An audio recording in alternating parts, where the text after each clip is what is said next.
Books के बारे में पूछा था कि कौन सी बुक्स हमें खरीदनी चाहिए, ठीक है। तो मैंने क्या करा कि अरिहंत की कुछ बुक्स हैं, कुछ एनसीईआरटी नोट्स की बुक हैं जो कि मैंने परचेज करी हैं, और इन बुक्स का हम डिटेल्ड में रिव्यू करेंगे और जानेंगे कि ये बुक्स आपके मतलब की हैं या नहीं है और किस कंडीशन में आपको ये बुक्स खरीदनी चाहिए, ठीक है। तो बुक्स का रिव्यू करने से पहले वीडियोस में नए हैं तो चैनल को कर दीजिए सब्सक्राइब, क्योंकि इस तरह की वीडियोस में इस पर रेगुलर अपलोड करता रहता हूँ। और अब जानेंगे हम इन बुक्स के मतलब का कि क्या जानकारी, क्या डेटा है इसमें जो आपके मतलब का हो सकता है, इसकी क्वालिटी, इसके प्राइस और कहाँ से ये परचेज करनी है, ठीक है। रिव्यू करने के बाद अगर आप लोगों को ये बुक्स पसंद आ जाती है तो मैं बाइंग लिंक आप लोगों को डिस्क्रिप्शन में मेंशन कर दूंगा, आप लोग चाहे तो वहाँ से जाके इसको डायरेक्ट परचेज कर सकते हैं, ठीक है। तो कंडीशन भी मैं बताऊंगा आप लोगों को किस कंडीशन में आपको ये खरीदनी चाहिए। तो चलिए शुरू करते हैं इनका डिटेल में रिव्यू। तो चलिए करते हैं इनका रिव्यू और देखते हैं, पहले इसको खोलते हैं कि किस तरीके से इनकी क्वालिटी आई हुई है और इस तरीके की पैकिंग है, देख सकते हैं।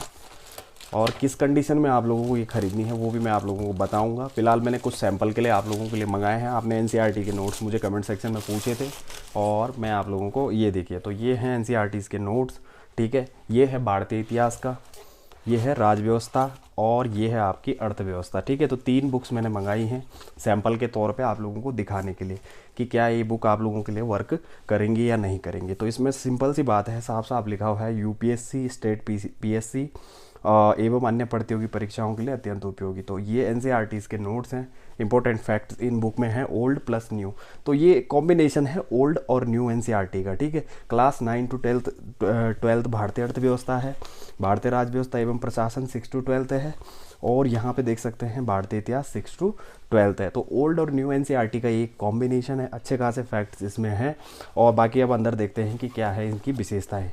तो बाकी क्वालिटी मैं आप लोगों को बता दूं, सिंपल सी बात है, 2 अक्षरों में क्वालिटी बिल्कुल अच्छी है, कोई समस्या नहीं है, ठीक है। देख सकते हैं, ठीक है, बिल्कुल ओरिजिनल है, कोई क्वालिटी में कोई कॉम्प्रोमाइज़ नहीं है। अब बात कर लेते हैं इनकी पेजेस की। तो इतिहास की जो है, इतिहास से शुरू करते हैं, इन दोनों को मैं बाद में बताऊँगा, ठीक है। तो हिस्ट्री से पहले देखते हैं। तो हिस्ट्री, ये रही हिस्ट्री की, और इसमें क्या क्या है वो भी मैं आप लोगों को बता देता हूँ। पेजेस की बात कर लेते हैं, 246 इसमें पेजेस हैं, देख सकते हैं, ठीक है। और यहाँ से सीधा इसका पेज क्वालिटी मैंने बता दिया आप लोगों को, बिल्कुल कोई समस्या नहीं है, देख लीजिए आप लोग भी, पढ़ने में बिल्कुल अच्छे से आ रहा है, ठीक है। अच्छा, अब बात कर लेते हैं इसकी एमआरपी की। तो देखो इसमें है एमआरपी 225 रुपये इतिहास वाली में, ठीक है, हिस्ट्री वाली में 200। अब मैं इसकी सीधा विषय सूची आपको बताता हूँ किस तरीके से इसमें दिया हुआ है। तो यहाँ से सीधा आप लोग स्क्रीनशॉट ले सकते हैं, विषय सूची देख सकते हैं, प्राचीन इतिहास इसमें दिया हुआ है, ऐतिहासिक स्रोत देखो, एक बहुत ही इंपॉर्टेंट चीज़ है, प्रागैतिहासिक संस्कृतियाँ। बाकी इनके जो सब हेडिंग्स हैं वो आप लोग स्क्रीनशॉट ले लीजिए। ये देखिए मैं आप लोगों को क्लोज कर लेता हूँ और ऐसे करके आप लोग इसका स्क्रीनशॉट ले सकते हैं, ठीक है।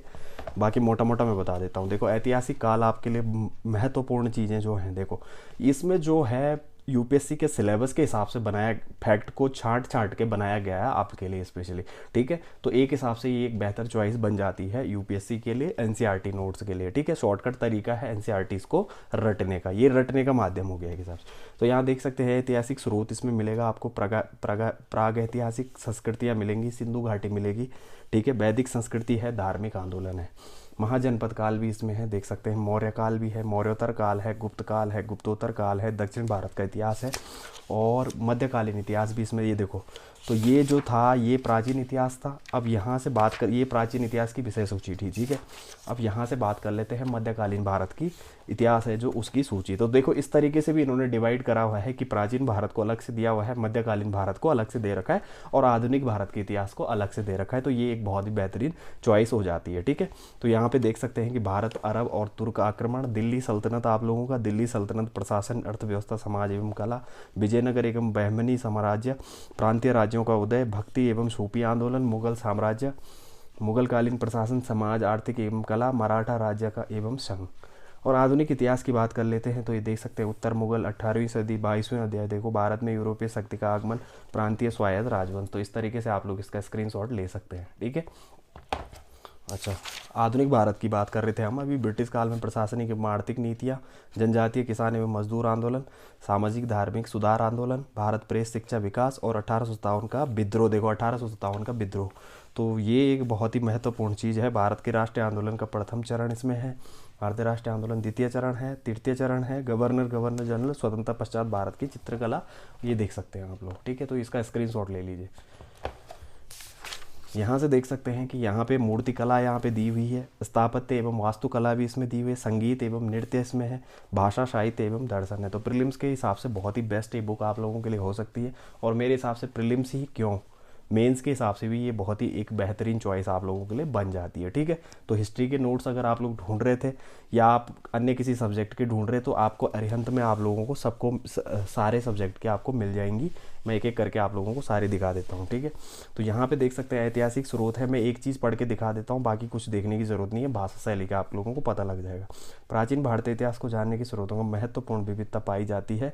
इन स्रोतों को 3 भागों में विभाजित किया गया है, पुरातात्विक स्रोत, साहित्यिक स्रोत और विदेशी यात्रियों का विवरण। तो मेरे हिसाब से भाषा में कोई समस्या नहीं है, अच्छे से समझ में आ रहा है। ये देखिए पुरातात्विक स्रोत यहाँ पे लिखे हुए हैं, सिक्के लिखे हुए हैं, अभिलेख के बारे में यहाँ पे जानकारी दी हुई है। साहित्यिक स्रोत ये हैं वैदिक साहित्य, धार्मिक ग्रंथ। तो इन चीज़ों को आप लोगों को मैंने पहले भी नोट्स में बताया था, तो ये देखिए। ठीक है, पढ़ने में कोई समस्या आ नहीं रही, थोड़ा सा पिक्चर्स वगैरह भी इसमें दी हुई हैं काफ़ी।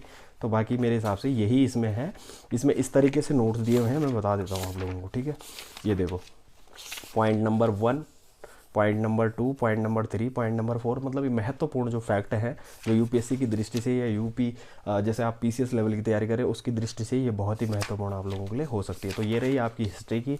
इसका बेस्ट बाइंग लिंक अगर आप लोगों को अच्छी लग रही है ये बुक, और मेरे हिसाब से ये, इसके अलावा आपके पास चॉइस मार्केट में चॉइस कम है एनसीईआरटी नोट्स के, तो आप अभी इसको खरीद सकते हैं। ठीक है, ये बेहतर चॉइस है, एक हिसाब से अच्छी बना रखी है, कोई समस्या इसमें मुझे नहीं लगी है।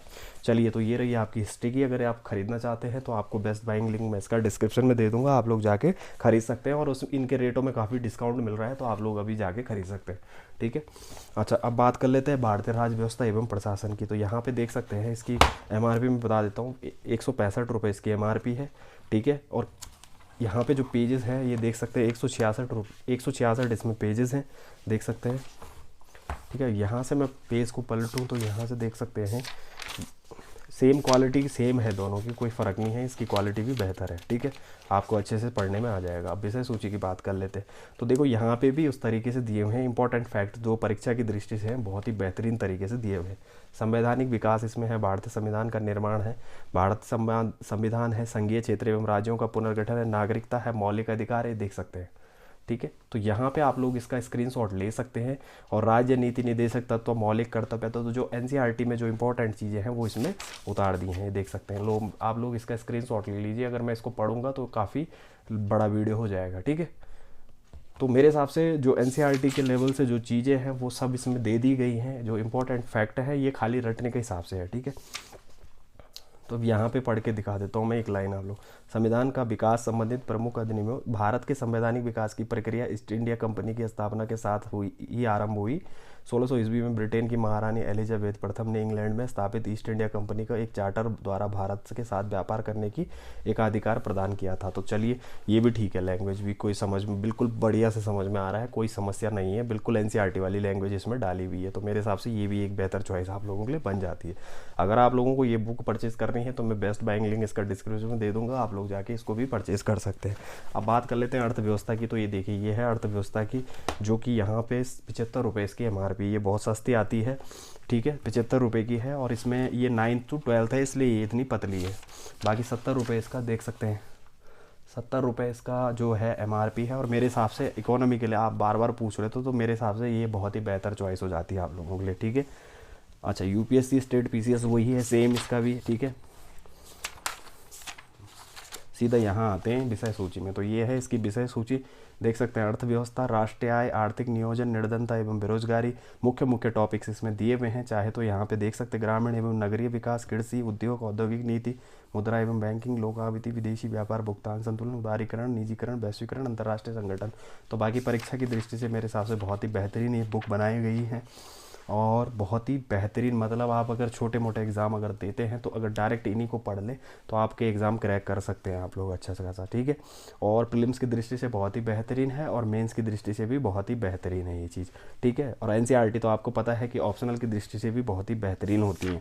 तो यहाँ पे ये जो है ये एक नोट्स फॉर्म में बुक्स है, डिटेल में इसमें नहीं दिया होता है, खाली इंपॉर्टेंट जो फैक्ट होते हैं वो इसमें दिए होते हैं। शॉर्टकट तरीका ये एक पढ़ने का है एनसीईआरटी को, ठीक है, रटने का है एक हिसाब से। जब जब परीक्षा क्लोज होती है तो उस टाइम पे हमें रटने की आवश्यकता होती है, और उस टाइम के लिए ये बहुत ही बेहतरीन हो सकती है हमारे लिए। क्योंकि कई स्टूडेंट्स, आप लोगों ने, अब मैं बताता हूँ कंडीशन क्या है। तो स्टूडेंट्स कहते हैं यार कि हमें एनसीईआरटी नोट्स नहीं आते हैं बनाने, ठीक है, कि सर एनसीईआरटी के नोट कैसे बनाएं। मैंने ये भी देखे हैं कई वीडियोस। तो देखो, कैसे बनाने, घबराने की आवश्यकता नहीं है। आप एनसीईआरटी, आप लोगों को एनसीईआरटी पढ़िए अलग से, और नोट्स के लिए जब आप एनसीईआरटी एक बार पढ़ लेंगे, उसके बाद आप अगर इनको ख़रीद लेते हैं, एनसीईआरटी के साथ अगर आप लोग इनको ख़रीद लेते हैं, तो इन आपको अलग से नोट्स बनाने की आवश्यकता नहीं पड़ेगी, ठीक है। जो आपने पढ़ा है उससे आप लोगों को एकदम से समझ में आ जाएगा, इसमें जो पॉइंट लिखे हुए हैं, ठीक है, जो एनसीईआरटी में आप लोग पढ़ेंगे। तो ये एक नोट्स हैं आप लोगों के लिए, और मेरे हिसाब से तैयारी करने के लिए ये बेहतरीन है। अगर आप पीसीएस या यूपीएससी की तैयारी कर रहे हैं तो आप बेहतरीन चॉइस है, आप लोगों के लिए बन जाती है। और इसमें ये नहीं कि तीनों सब्जेक्ट आते हैं, इसमें विज्ञान भी आप लोगों को मिल जाएगा, ठीक है, इकोनॉमी आप लोगों को मिल जाएगी, पॉलिटी आप लोगों को मिल जाएगी, हिस्ट्री, ज्योग्राफी, सारे नोट्स आप लोगों को अवेलेबल हो जाएंगे। डिस्क्रिप्शन में मैं सारे सब्जेक्ट के लिंक दे दूंगा, जाके डायरेक्ट आप परचेज कर सकते हैं। बहुत ही बेहतरीन डील में मिल रहे हैं, आप लोग खरीद सकते हैं, ठीक है। तो अगर आप लोगों को बुक्स से रिलेटेड कोई जानकारी मेरे से छूट गई होगी जो मैं बताने पे आया होगा, तो आप लोग कमेंट सेक्शन में कमेंट जरूर कर देना, ठीक है। प्राइस आप लोगों को डिस्क्रिप्शन में जो लिंक होंगे वहीं से आप लोगों को प्रोवाइड हो जाएंगे, क्योंकि मैंने कंबाइंड मंगाई हैं तो मुझे ये 400 के आसपास पड़ी हैं, 300-400 के आसपास। मुझे एक्चुअली में इसका बिल नहीं मिला है अभी, ठीक है। तो बाकी ये बिल मैंने देखा नहीं है, बट आप लोग डिस्क्रिप्शन में इसके लिंक देख लेना, मैं वहाँ से आप लोगों को दे दूंगा इसके, ठीक है। बाकी जो भी इस वीडियो से रिलेटेड, अगर वीडियो आप लोगों को अच्छा लगेगा तो लाइक ज़रूर करना, और चैनल में नए होंगे सब्सक्राइब ज़रूर करना, ठीक है। धन्यवाद।